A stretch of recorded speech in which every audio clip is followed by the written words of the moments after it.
Hello everyone, welcome to the Prometheus deep dive. We are super excited to show you how to use Prometheus and how to take Prometheus usage to the next level. Before we start, a quick intro. Hi, I'm Goutham. I'm a software engineer at Grafana Labs and I'm a Prometheus and Cortex maintainer.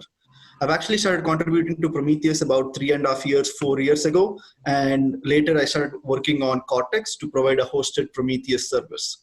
Between Prometheus and Cortex, I also was one of the initial authors of Loki, a logging project, an open source logging solution inspired by Prometheus.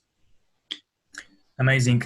Okay, my name is Bartlomiej Plotka, and I'm an engineer working in the monitoring team at Red Hat. I love open source and solving problems. I am part of the Prometheus team, and I'm also a co-author of Thanos. On top of that, you might know me from the newly created CNCF Special Interest Group Observability, where we focus on the cloud-native observability topics and projects like Cortex, Thanos, Prometheus, OpenTelemetry, and so on. So if you find this interesting, please visit us on this Git repository. So let's start with a typical team. In this case, the team in which Kate and Tom are a part of. So they run an API service. They've successfully built and launched that API service, and it works really well. But a couple of days later, they notice that their users are looking at 500 issues or 500 errors, and they're trying hard to debug what is throwing these 500 errors. Is it the load balancer? Is it their own application? Is the database locking up? Is the database being slow? What was the cause of it? To debug this, they were adding more logs and deploying into production to try to figure out where the error was being introduced. Now, this is not ideal, and this was frustrating Kate and Tom. So Kate decided to look into how to fix this, and the easiest way to fix this is to add monitoring. In this case, Kate actually chose Prometheus and Grafana, the golden stack, and she added an exporter in front of the load balancer and the database, exposing all the metrics of the load balancer and database, and she also instrumented the application itself to expose Prometheus metrics. Prometheus now collects all this data, and Kate can now alert on 500 errors or other issues. She also added dashboarding on top of it. So whenever there's an alert or an issue, they can directly look at all this dashboard with all the information to directly figure out, okay, the database is having issues, which is why we are throwing 500 errors. So their outages didn't stop, but whenever there was an outage, they could very quickly figure out what was happening, what was going wrong, and what to debug. And they were very quick at fixing all these issues. Looking at their success, the other teams also started using Prometheus. As is the Prometheus best practice, each team was maintaining their own Prometheus, they were maintaining their own Grafana, and all of this was working really well.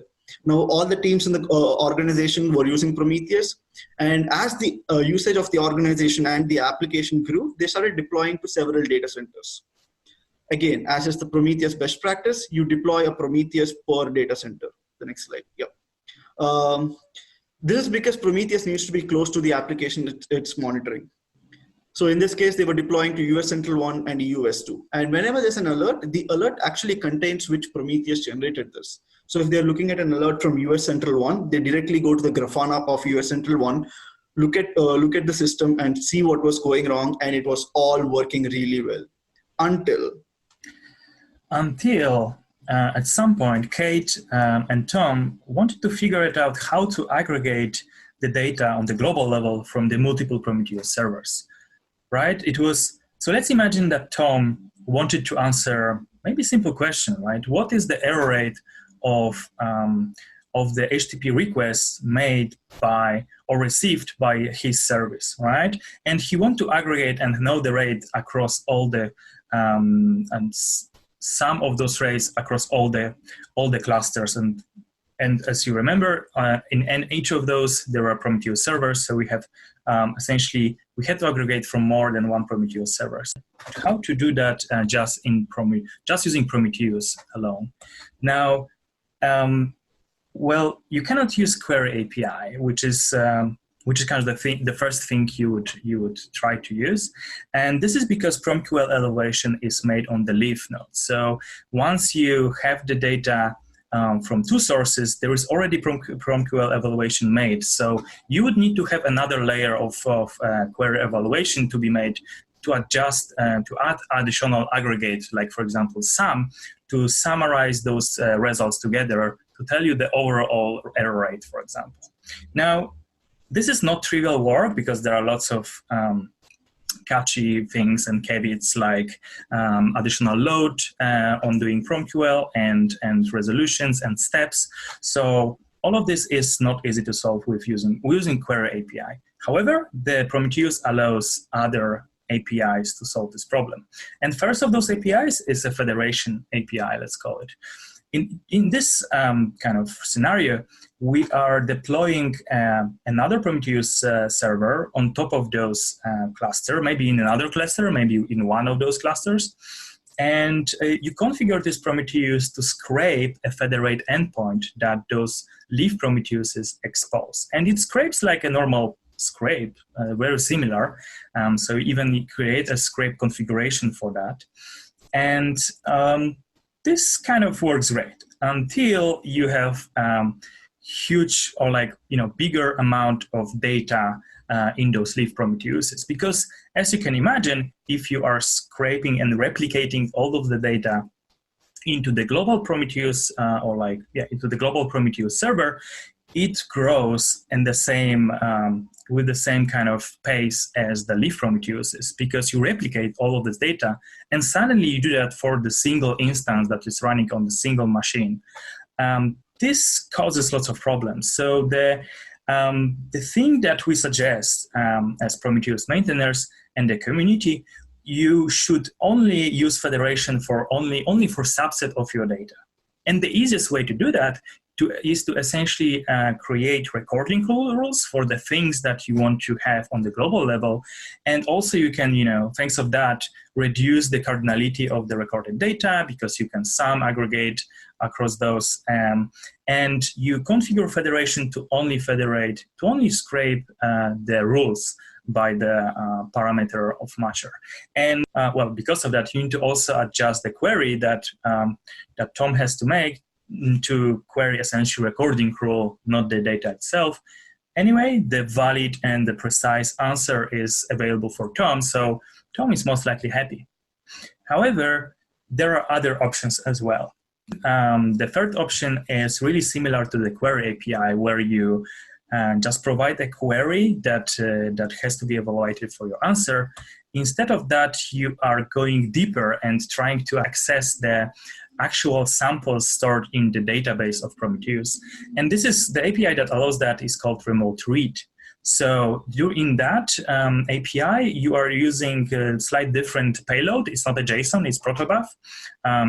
Is actually should be familiar to you if you are using gRPC protocols. And inside that API, you are specifying the matchers. So we are matching a certain data that you want to fetch. And then you need to have some kind of automation that will do some nice work from it. And one of the example of the projects that allows you to do that is Thanos. And essentially, Thanos allows you to add a sidecar to each Prometheus that is using this read protocol, and then expose it into the gRPC that Thanos is using. And then you essentially allow yourself to create, to deploy a global query component, which does the PromQL evaluation on the global level, having the data from each Prometheus separately. So, and this is how you can essentially transparently have the global view without recording rules and without replicating all of your data multiple times. However, there are other challenges when we are thinking about, bigger adoption and more users. So at some point, Kate was kind of annoyed that she has very short metric retention, only, a couple of weeks. So she thought about, hey, what about maybe longer one, maybe years of data, so I can analyze my my data. Maybe also some teams have the policy to store the metrics for whatever was like life period of your service. So it is kind of crucial requirement for some companies. So it would be beautiful if you would be able to just query those directly into Prometheus and just have those 2 years query working smoothly. And I can tell you that this is totally doable with just Prometheus. There is a misconception that Prometheus is not suitable for long-term storage and you have to deploy some external systems and have some integration. That's not always the case, because especially from Prometheus 2 and the recent versions of Prometheus, we made sure that the older data that you store actually adds marginal resources when they are not used. So whenever you are just querying short period of times and mostly from our experience, people are queries, the very fresh data. Those older data, even for years' time, are not really increasing your resources. So it doesn't, the resources and consumption of those resources for Prometheus server doesn't scale with the retention that you give it. And to make it easier for you, we would really recommend setting, some large disk and try to precisely plan the capacity of the disk space, because you want to avoid resizes and things like that after those years' time. So it's totally doable, and we have lots of users who are having 2 years data on their Prometheus server. However, yes, there are some trade-offs. After all, Prometheus was mainly focused on the monitoring for recent data and alerting. So there are some caveats. One of it is that it's super hard to efficiently or effectively plan capacity of your disks, because there are lots of unpredictable spikes.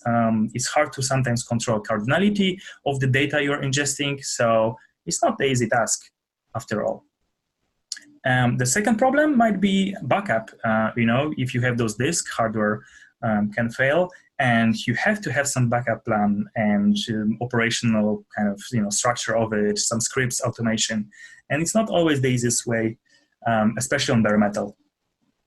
And last but not the least, there is no native downsampling on Prometheus side, which means that the large range queries, like for example for 2 years, will fetch all of those samples into the PromQL engine, and PromQL has to run through all those samples to calculate your response. And while this is doable, it will take some time, and there is definitely some room for some downsampling that will reduce the resolution that you don't need for querying such a long time range. Cool.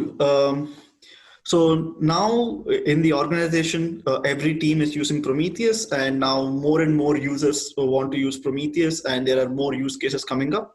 For example, let's say the marketing team comes to Kate and asks if they could use the data in their data lake or another database. Or maybe someone wants to use the Prometheus data and store it in a replicated or distributed database that is much better at storing long-term storage. How do you send all of this data to a different database? How do you do this replication? So Prometheus has a protocol called remote write. It's an extremely simple protocol. So in your Prometheus configuration, you just add a stanza called remote write. You name the remote endpoint. If you have any authentication on it, you specify the authentication. And then Prometheus will start sending every single sample it scraped to this remote endpoint. Now, typically, your Prometheus will scrape millions of samples a second, and sometimes you only want to send a subset of the data to the remote endpoint. And doing that is also extremely easy. You can use the right relabel configs to kind of specify what data you want to send over and what data you want to keep, or what data you want to drop. And it's a very powerful config. You can also manipulate the data before sending it over. So with this, you can send as much or as little as you want. If marketing just wants to look at the UI level visits, you can only send the metrics for the UI level visits to a remote store. And now this is extremely popular, and we already have almost every single popular time series database out there integrating with the Prometheus remote write and read natively. So we have a non-exhaustive list of projects, like about 25 of them, which kind of support Prometheus read and Prometheus write. And you will most likely see all your favorite TSDBs in there. But In case you want to send Prometheus remote write data to a different database that's not in the list, that doesn't have a existing integration, it's extremely easy to build an integration. We use the same protobufs. If you're familiar with gRPC, you will be familiar with this. So in this case, we are basically sending a protobuf message called write request, which is a list of time series. Now, what is a time series? A time series is basically the labels for the time series and the samples in that time series. So with this extremely simple protobuf, you just create the protobuf and send it across. Like Prometheus creates this protobuf and sends it across. And if you can actually accept this protobuf, you can store all the data that Prometheus sends to you. Now, one of the typical use cases for this is actually long-term storage. This is also another solution for the global view problem that Bartek was talking before. If you want to combine the data between US Central 1 and US 2 Prometheus, you just basically remote write data from both the Prometheus to a central cluster. And because all the data is in a central place, you can query the single central cluster and you get all your data that you want. One of the examples of the projects that you can use for this is Cortex, which I help maintain. It's also a CNCF project. You can also use Thanos or M3 or several different time series databases out there. So this is about remote write. I just also want to talk to you about metadata. This is extremely useful as you scale your teams. So one of the things that we notice is new people come to the teams, they look at dashboards, and sometimes it's hard to understand what a particular PromQL query is doing. PromQL itself is simple, but if you don't understand what the metric means, it's extremely hard to figure out what the query means. And in most cases, you will be able to figure out just by looking at the metrics. For example, node CPU seconds total. So this, you can kind of guess, okay, this is the CPU usage per node. And the reason behind this, behind the obviousness, is because we have an exhaustive and really nice guide on how you should label your metrics and the labels. Always follow the naming best practices. But sometimes when you deploy an exporter, it might not follow the best practices, or even after following the best practices, sometimes the name, the metric or the query is not clear. For example, cube node status capacity. You kind of don't understand right away what it is. To help with that, we actually expose the help and type information for every single metric as part of the exposition format. So if you hit the /metrics page, you'll already see, for example, in this case, we can see that Go GC duration second is a summary of the past duration of garbage collection cycles. Go routines is a number of Go routines that currently exist. So we already have all of this information that is being exposed by all these applications. So in previous versions, Prometheus was not able to store all of this data, but in the recent version, starting 2.17, I think, we actually store and expose all this metadata inside Prometheus itself. So we now have the metadata API where you can query for the metadata of a particular metric. Next slide. Here you can see it's /API/v1/metadata. You can specify the limit, the number of metrics you'd like to return. And also, if you want to look at a metadata of a particular metric, you just pass in the metric name and it will give you the metadata for that. You can already use this, like you don't need to hit this API. It is part of the UI in Grafana 7.0. So if you're using Grafana 7.0 or the Explore tab or even the dashboards, whenever you type in the metric name, it kind of helps you figure out what the metric is. In this case, you can see this cube node status capacity CPU cores is a gauge, and it's a total CPU cores of the node. So this is super useful, especially for newcomers to understand what is happening. Now, just as an aside, we are having a new React UI as part of Prometheus. So if you're running Prometheus, we have a tiny, new, shiny, try experimental UI button. Just click on it and you will be taken to the new React UI.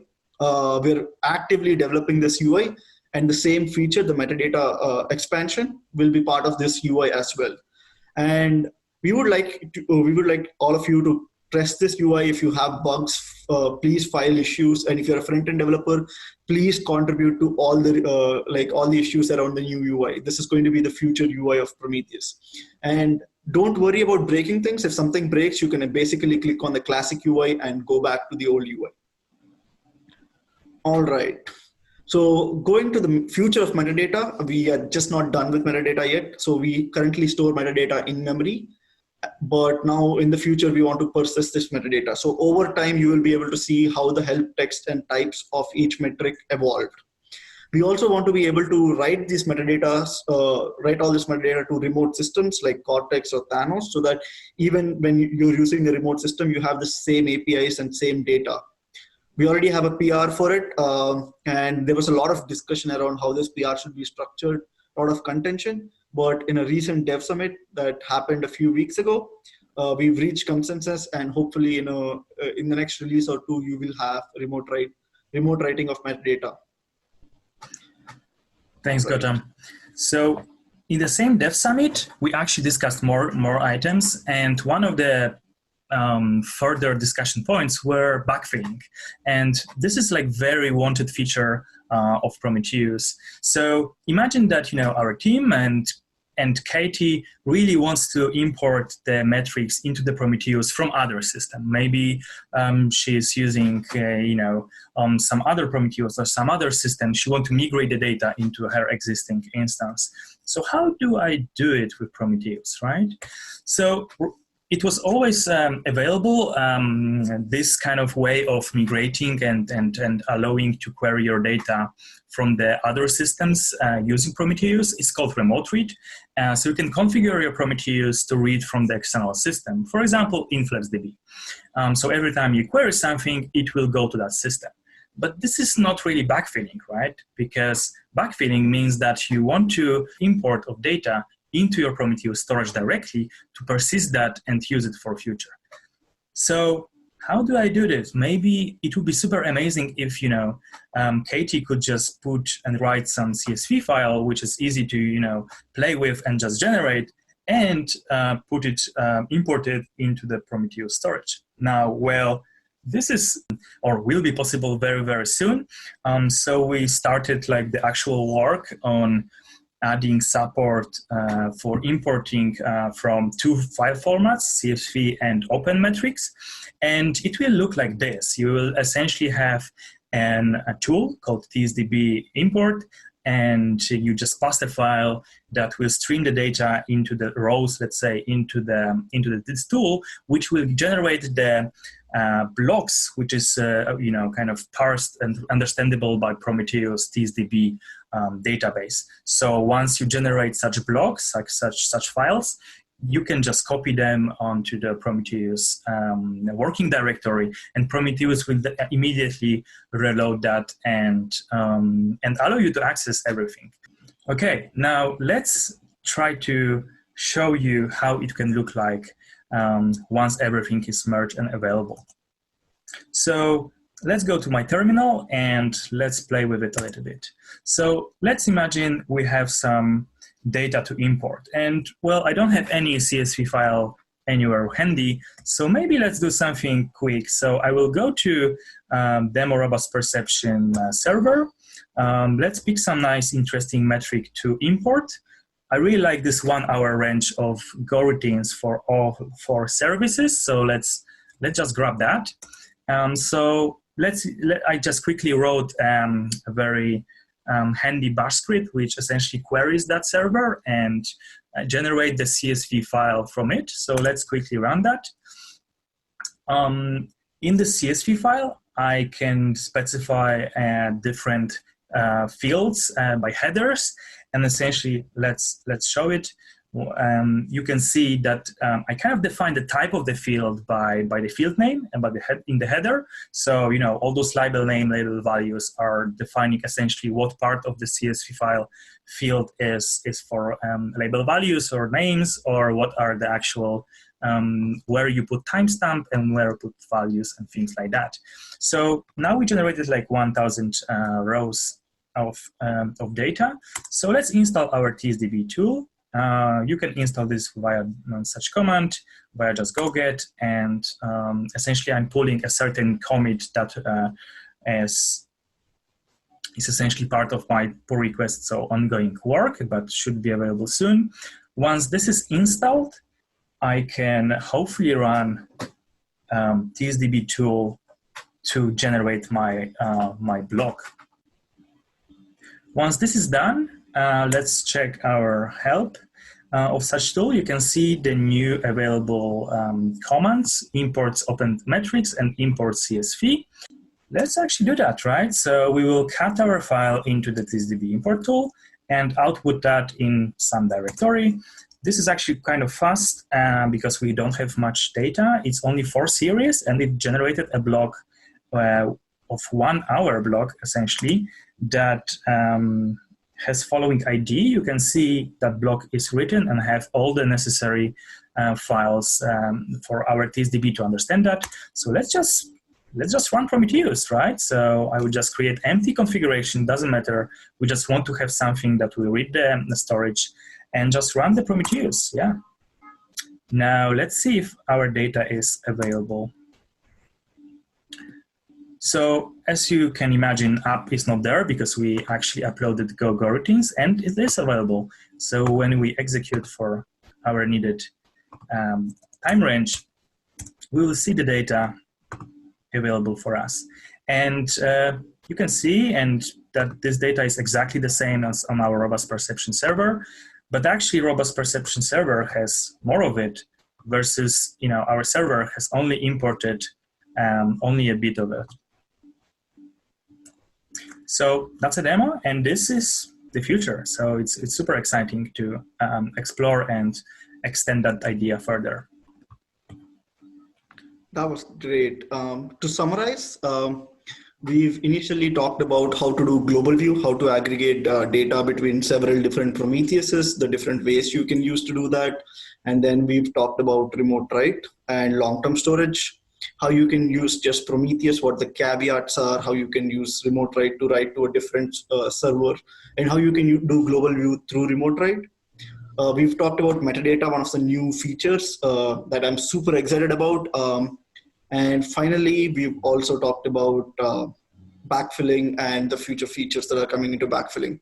So this is something I'm super excited about, again, because it'll help people migrate from older systems to Prometheus with all their data. All right, that's it. If you have any questions, feel free to ask them now, or you can reach us via Prometheus community or on GitHub. Thank you.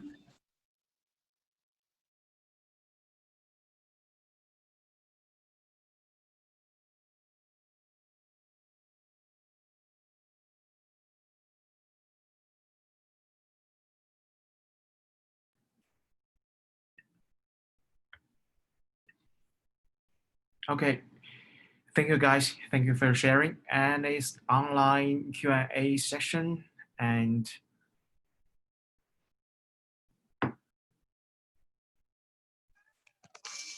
please turn on your review and microphone. Okay. Hi. Hello, hello. I'm from London. Oh, see. Oh, Welcome as cool. well. Okay. I see some questions for you guys in the chat box. Yes, so we've seen those questions as well. I think I can take the first one. So the first question is from Rick. What do you think to have scalability feature addressed within Project Prometheus itself, instead of having sub-projects like Merge, Cortex, and Thanos, and so on? I think it's a great idea and great question. And there is a reason for that. Why Thanos and Cortex and elements of those systems that did not start in the Prometheus itself. And the main kind of reason behind that is that we want to, as a Prometheus maintainers, we want to make sure that the project is focused. And as you can imagine, if you focus on few functionalities versus everything to solve every problem, you will end up with more solid and concise product that actually will excel on those elements that matters. So pick only few goals, and this will kind of reduce the risk of failure. So this is what we did with Prometheus. We focus on scraping methodology. So make sure there is very consistent, scraping mechanism, very reliable. We focus on the single node time series database, which is very, very fast to ingest and query data from. We invested our time in alerting in PromQL language. And then we focus on extensible APIs to make sure you can extend that system with kind of further storages. And this is how we created Thanos and Cortex on the way, that we integrated to fulfill those goals that Prometheus did not address. And that's totally okay, because those projects are not competing with each other. So Prometheus is not competing with Thanos and Cortex. In fact, we are collaborating and we are extensions of each other, let's say. So yeah, this is why Prometheus probably will never kind of address kind of, you know, those scalability issues that Thanos and Cortex allows when you add that to Prometheus. However, it might be a single, you know, organizations, and we can kind of maybe organize it a little bit better. But from the binary perspective, from the project focus, I think this is a good idea so far. Thank you. Goutham, do you want to address second question? So there's the second question, which is Cortex or Thanos seem to be more suitable for end user consumption. What do you think? So the idea around Prometheus is you should not rely, like it's not a distributed system, it's a single node system that has everything. And it focuses on a subset of the features that, as Bartek said. And one thing is it's not a distributed system, so it's very robust. And even when your data center is under fire, you can go to your Prometheus and query it, and it's super stable that way. And even when you use Cortex or Thanos, you still need Prometheus to do the scraping and collection of metrics.